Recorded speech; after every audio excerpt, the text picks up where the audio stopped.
Good morning, નમસ્કાર. આપ જોઈ રહ્યા છો સ્પાર્ક ટુડે ન્યૂઝ. સવારની શરૂઆત કરીએ ન્યૂઝપેપરની મુખ્ય હેડલાઇન સાથે. સૌથી પહેલા ગુજરાત સમાચાર. બ્રિટનમાં ગેરકાયદે વસાહતીઓ સામે લાખો અંગ્રેજો રસ્તા પર ઉતરી આવ્યા છે. અમેરિકા, ઓસ્ટ્રેલિયા અને ફ્રાન્સ પછી હવે બ્રિટનમાં પણ વંશીય દેખાવો ચાલી રહ્યો છે. Stand up to racism banner હેઠળ કાઉન્ટર રેલી યોજાઈ. ફાંસીવાદના વિરોધમાં 5,000થી વધુ લોકો રેલીમાં જોડાયા. ભારતમાં 140 કરોડની વસ્તી પણ અમેરિકા પાસેથી મકાઈનો કોથળો પણ ખરીદાતો નથી. વેપાર કરાર મુદ્દે અમેરિકાના વાણિજ્ય મંત્રી હાર્વર્ડ લુટનિકનો બળાપો. યુકેમાં યુનાઇટેડ ધ કિંગડમ રેલી 1.5 લાખથી વધુની જનમેદની ઉમટી પડી. પાર્કિંગ પોલિસી અને સ્ટ્રીટ વેન્ડર એક્ટના હંગામી અમલની દરખાસ્તથી ચૂંટાયેલી પાંખમાં વિવાદ સર્જાયો છે. ભરૂચની જુમા મસ્જિદના ગુંબજ પર ભાવેશ પટેલ ચડી જતા ભારે હોબાળો મચ્યો. પાર્કિંગના ઇજારદાર દ્વારા વાહન ચાલકો પાસેથી ડબલ ચાર્જની વસૂલાત કરવામાં આવી રહી છે. પદ્માવતી બિલ્ડિંગની આસપાસ કોર્પોરેશને આપેલું જે પાર્કિંગ છે ત્યાં વધારે પડતો ચાર્જ લેવામાં આવી રહ્યો છે. રેલવેના મુસાફરી માટે કાર્ડ કઢાવવું જરૂરી છે કહી પ્રવાસીને ચપ્પુ બતાવી અને લૂંટી લેવામાં આવ્યું. હરણીમાં ટ્રકે ટક્કર મારતા વારસિયાની મહિલાનું કરુણ મોત નીપજ્યું. ટ્રાન્સપોર્ટેશનની બોગસ કન્સાઇનમેન્ટ નોટ બનાવી કંપની સાથે 79 લાખની ઠગાઈ કરવામાં આવી. રતનપુરનો નામચીન બુટલેગર રાકેશ ઉર્ફે લાલાને આખરે પોલીસે ઝડપી પાડ્યો છે. સોના ચાંદીમાં ઐતિહાસિક તેજીના પગલે જ્વેલરીની માંગ રૂંધાઈ. ETF ઇનફ્લો નોંધપાત્ર વધ્યું. ખરાબ રસ્તા મુદ્દે ઠેર ઠેર જન આંદોલન ચાલી રહ્યા છે. લોકોએ સરકાર સામે મોરચો માંડી દીધો છે. ટ્રક હેલ્પરનું અપહરણ કરી પૂજા ખેડકરના ઘરમાં બંધક બનાવાયો. નકલી આઈડીથી IAS બનનારી પૂજાનો પરિવાર ફરી વિવાદમાં આવ્યો છે. હવે એક નજર કરીએ દિવ્ય ભાસ્કરની મુખ્ય હેડલાઇન્સ પર. વડોદરામાં સિક્યુરિટી ગાર્ડનું અવસાન થતા સોસાયટીના લોકોએ 13મું કર્યું. શ્રાદ્ધ પણ કરશે. દુબઈની રાતમાં સૂર્ય ચમક્યો. પરાસ્ત પાકિસ્તાન પર ભારતની સફળ જીત.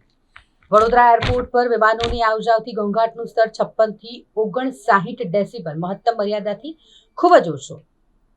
ખાડાએ કમરનું દર્દ વધાર્યું. હોસ્પિટલમાં દરરોજ 150 થી 200 દર્દીઓની OPD આવી રહી છે. મસમોટા ખાડામાં વાહન પટકાતા લોકોમાં શારીરિક તકલીફોનું પ્રમાણ વધ્યું છે. પાકિસ્તાન સામેની મેચમાં ભારતના વિજય બાદ માંડવી નજીક ઉજવણી થઈ. ફરજિયાત હેલ્મેટના અમલમાં 15 દિવસની રાહત. 30મીથી કડક કાર્યવાહી કરવામાં આવશે. ચોમાસાની પશ્ચિમ રાજસ્થાનથી વિદાય શરૂ. આ વખતે નિર્ધારિત સમયથી 3 દિવસ વહેલું ચોમાસું વિદાય લેશે. એરપોર્ટની કમાણી સર્વિસ ક્વોલિટીથી નક્કી કરાશે. HA 24મી સુધી સૂચનો માંગ્યા છે. જો સારી સુવિધા ન મળે તો ચાર્જમાં ઘટાડો પણ થશે. હૈદરાબાદમાં સ્કૂલની બિલ્ડિંગમાં ચાલતી ડ્રગ્સ ફેક્ટરીનો પર્દાફાશ કરાયો. UPIથી હવે 10 લાખ સુધીની ચૂકવણી કરી શકાશે. શ્રાદ્ધ માટે ચાણોદના 500 પંડિતોના એડવાન્સ બુકિંગ. પિતૃ શાંતિ માટે રાજ્યના લોકો 2 કરોડથી વધુ રૂપિયા ખર્ચશે. સરદાર સન્માન યાત્રાનું શહેરમાં સ્વાગત કરાયું. પાટીદારો જોડાયા. વ્યસન મુક્તિ ઝુંબેશ સાથે જન હનુમાન સુધી ડ્રેસકોડ સાથે બાઇક યાત્રા યોજાઈ. 300થી પણ વધુ યુવાનો જોડાયા હતા. PM મોદીના જન્મદિવસ નિમિત્તે આવતીકાલે સ્કૂલોનો સમય સવારનો રહેશે. પાલિકાનો 5,000થી વધુ ખાડા પૂર્યાનો દાવો પોકળ સાબિત થયો. ખરાબ રસ્તાથી ત્રાસીને કરોડિયાના રહીશોએ વિરોધ કર્યો છે. આકોટા દાંડિયા બજાર 4 રસ્તા પાસે સ્પીડ લિમિટનો થાંભલો ધરાશયી થયો. હિન્દી બોલચાલ સાથે સાયન્સ, ટેકનોલોજી, ન્યાય અને વહીવટની ભાષા પણ હોવી જોઈએ. અમિત શાહે આમ કહ્યું છે. નમોત્સવ રાજકોટોત્સવ બન્યો. રેસકોર્સ મેદાનમાં ચિક્કાર મેદની ઉમટી. ઓપરેશન સિંદૂરની સાથે દેશની ગૌરવ ગાથા પણ વર્ણવવામાં આવી. જિલ્લા પંચાયતના બિલ્ડિંગની જોખમી પેરાફિટને 7 લાખના ખર્ચે નવી બનાવવામાં આવશે. હવે એક નજર કરી ગુજરાત મિત્રની મુખ્ય હેડલાઇન્સ પર. પ્રધાનમંત્રી મોદીએ કહ્યું કે ભારત ક્રૂડ અને ગેસની આયાત ઘટાડવા માટેના પગલાં લઈ રહ્યું છે. ઉત્તર પૂર્વી ભારત, બંગાળના ભાગોમાં 5.8ની તીવ્રતાનો ભૂકંપ અનુભવાયો. પાકિસ્તાન સામે ક્રિકેટ રમવાના વિરોધમાં દેશભરમાં દેખાવો થયા. ટ્રમ્પની નવી પોસ્ટમાં ચીન નવો ખલનાયક છે. અમેરિકા પર ચીનનો પ્રહાર કે અમે યુદ્ધમાં ભાગ નથી લેતા. રાહુલને વખોડવા કરતા ચૂંટણી પંચે તપાસ કરવાની હતી. કુરેશીનું આ નિવેદન છે. નેપાળના ઝેન્ઝી નેતાઓની ભારત સાથેના સંબંધો ગાઢ બનાવવા માટેની ઈચ્છા. નેપાળ વિરોધ પ્રદર્શનની હિંસામાં સામેલ લોકોને ન્યાયના કઠેડામાં લાવવામાં આવશે. નેપાળના PM સુશીલા કાર્કીએ પોતાની સંબોધનમાં આ જાહેરાત કરી છે. રશિયાની ટોચની તેલ રિફાઇનરીઓમાંની એક પર યુક્રેનિયન ડ્રોને હુમલો કર્યો છે. યુપીના બારાબંકીમાં 14 વાંદરાઓ મૃત મળ્યા. ઝેર આપવામાં આવ્યું હોય તેવી આશંકા. નોઈડાની મહિલાએ દિવ્યાંગ પુત્ર સાથે 13મા માળેથી મોતનો ભૂસકો માર્યો.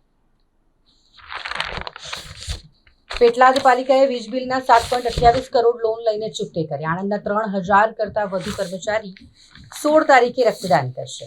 ટ્રાવેલ્સનો બિઝનેસ કરતી અટલાદરાની મહિલા સાથે 1.95 કરોડની છેતરપિંડી કરવામાં આવી. કંપની ઇન્ડિયાએ અલગ અલગ દેશમાં ટૂરના પેકેજ આપતા હોવાનું કહી અને નાણાં ખંખેર્યા. આજથી નહીં, હવે 1 ઓક્ટોબરથી હેલ્મેટ પહેર્યા વિના બહાર નીકળશો તો પછી પોલીસ દંડ ફટકારશે. હવે એક નજર કરી લોકસત્તા જનસત્તાની મુખ્ય હેડલાઇન્સ પર. ધમાકેદાર ચોમાસું જવાનું છે અને ત્યારબાદ આવશે હાડ થીજવતી ઠંડી. ક્લાઇમેટ ચેન્જને કારણે મોસમમાં ફેરફાર થઈ રહ્યો છે. ધાબળા રજાએ અત્યારથી જ તપાવી દેવા પડશે.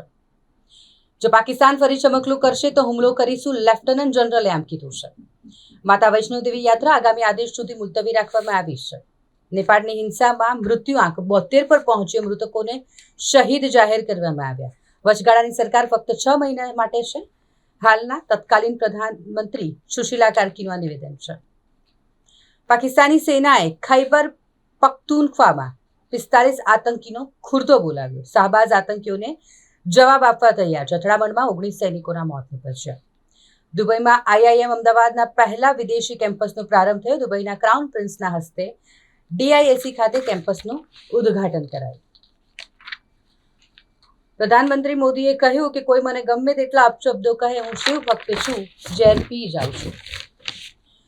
લોકો હેલ્મેટના કાયદાને લઈને વિરોધ કરી રહ્યા છે. લોકોનું કહેવું છે કે પહેલા રસ્તા સુધારો. કોઠી વિસ્તારમાં વરસાદી ગટરનું ઢાંકણું ગાયબ થઈ જતા વાહન ચાલકો ભયભીત બન્યા છે. ટ્રોફી નહીં, સન્માન જરૂરી છે. સિંદૂર ઉજાડ્યું, તેની સાથે મેચ નહીંના નારા સાથે પાકિસ્તાનનો વિરોધ કરાયો. બોગસ ડોક્યુમેન્ટને આધારે કન્સાઇનમેન્ટ નોટ બતાવી 79.45 લાખની છેતરપિંડી કરાઈ. શહેરમાં પહેલીવાર નાના બાળકોની સૌથી મોટી મેરેથોનનું આયોજન કરાયું. ધોરણ 2 થી ધોરણ 6 સુધીના 60 સ્કૂલના બાળકોએ ઉત્સાહભેર ભાગ લીધો. અમદાવાદ તિરુચિરાપલ્લી સ્પેશિયલ ટ્રેન પરિવર્તિત માર્ગ પરથી ચાલશે. પત્નીના વિરહમાં ડબકાના યુવાને ઝેરી દવા ગટગટાવી આત્મહત્યા કરી. હવે એક નજર કરીએ સંદેશની મુખ્ય હેડલાઇન્સ પર. આસામ સહિત નોર્થ ઇસ્ટના રાજ્યોમાં 5.8ની તીવ્રતાનો ભૂકંપ અનુભવાયો. ભારત, બાંગ્લાદેશ, નેપાળ, મ્યાનમાર, ભૂતાન અને ચીનમાં આંચકા અનુભવાયા. પ્રાથમિક તબક્કે કોઈ જાનહાનિના અહેવાલ નથી. ગડકરીએ દોહરાવ્યું, જો કરેગા જાત કી બાત ઉસકો માरूंगा લાત. જ્ઞાતિવાદના રાજકારણ પર ફરી ગડકરીએ આકરો પ્રહાર કર્યો છે. પાકિસ્તાન સામે સૂર્યા કુમારની 37 બોલમાં અણનમ 47 રન સાથે કેપ્ટનની ભારતનો ખૂબ જ આસાનીથી વિજય. દુબઈ અને વિયેતનામના પ્રવાસ બુકિંગના નામે મહિલા સાથે 1.95 કરોડની ઠગાઈ થઈ. ધમકી આપવાના આરોપ બદલ એડવોકેટના પત્નીની ધરપકડ કરવામાં આવી છે. વડોદરા ઇન્ટરનેશનલ મેરેથોનની જુનિયર રનમાં 4000થી પણ વધુ વિદ્યાર્થીઓ દોડ્યા. નવરાત્રીની તડામાર તૈયારીઓ ચાલી રહી છે. અમદાવાદ અને ગાંધીનગરમાં અંદાજિત 2500 કરોડનો નવરાત્રીમાં બિઝનેસ થશે. 9 દિવસ સુધી ચાલતા પરંપરાગત લોક નૃત્યોથી રાજ્યના વેપાર ઉદ્યોગમાં પ્રાણ ફૂંકાશે. ઇકોનોમીમાં પણ બુસ્ટ આવશે. સુરતના પર્વત પાટિયા સ્થિત ગાર્ડનનો ગેટ 3 બાળકો પર પડ્યો, જેમાં એકનું મોત નીપજ્યું. ગુજરાતમાં ગુનાખોરીએ માઝા મૂકી છે. અમદાવાદ અને સુરત ક્રાઇમ કેપિટલ બની ગયા છે. નારણપુરા સ્પોર્ટ્સ કોમ્પ્લેક્સના ઉદ્ઘાટન પછી અમદાવાદ હવે દેશનું સ્પોર્ટ્સ કેપિટલ બનશે. પીજી મેડિકલમાં રજીસ્ટ્રેશનના 15 દિવસ પછી પણ પ્રવેશના ઠેકાણા નથી. શેરોમાં સુધારાની ચાલ આગળ ધપશે. નિફ્ટીમાં 25,250 સુધીનો ઝડપી વધુ સુધારો જોવા મળશે. ભારતીય શેર બજારમાં હવે ટ્રેન્ડ રિવર્સલ થવાની અપેક્ષા છે. હવે એક નજર કરી ગુજરાતની અસ્મિતા ન્યૂઝપેપરની મુખ્ય હેડલાઇન્સ પર. વિરોધ વચ્ચે પણ ઇન્ડિયા અને પાકિસ્તાન વચ્ચે દુબઈમાં મેચ રમાઈ અને ઇન્ડિયાની શાનદાર જીત થઈ. નેપાળમાં 30થી વધુ પોલીસ ચોકી અને સ્ટેશન ફૂંકી દેવાયા છે. બેંગલુરુમાં દંપતીએ 2 બાળકોની આર્થિક સંકટને કારણે હત્યા કરી નાખી. પાકિસ્તાને ઓપરેશન સિંદૂરમાં નાશ પામેલા લશ્કરના હેડક્વાર્ટર માટે કરોડોનું ફંડ આપ્યું. વડોદરાની SSG હોસ્પિટલમાં ગંદકીના ઢગ જોવા મળી રહ્યા છે. તંત્રની બેદરકારીના કારણે નાગરિકોના જીવ સંકટમાં મુકાઈ રહ્યા છે. પાલિકાની બેદરકારીની પરાકાષ્ઠા જુઓ. ખાનગી જગ્યામાં પાણીની ટાંકી તાણી લીધી છે. થાળીઓના અવાજથી તંત્રને જગાડવાનો કરોડિયા ગામના લોકોએ પ્રયાસ કર્યો છે. MS યુનિવર્સિટીના પૂર્વ VCને તગીડી મૂકનારા પ્રોફેસર સતીશ પાઠકની થઈ રહેલી હેરાનગતિ સામે વડોદરાના નવનિર્માણ સંઘ હવે મેદાનમાં આવ્યું છે. 15 વર્ષનું કિશોર સમાજ સુરક્ષા સંકુલની દિવાલ કૂદીને ભાગ્યો. ફતેગંજ પોલીસે તપાસ હાથ ધરી છે.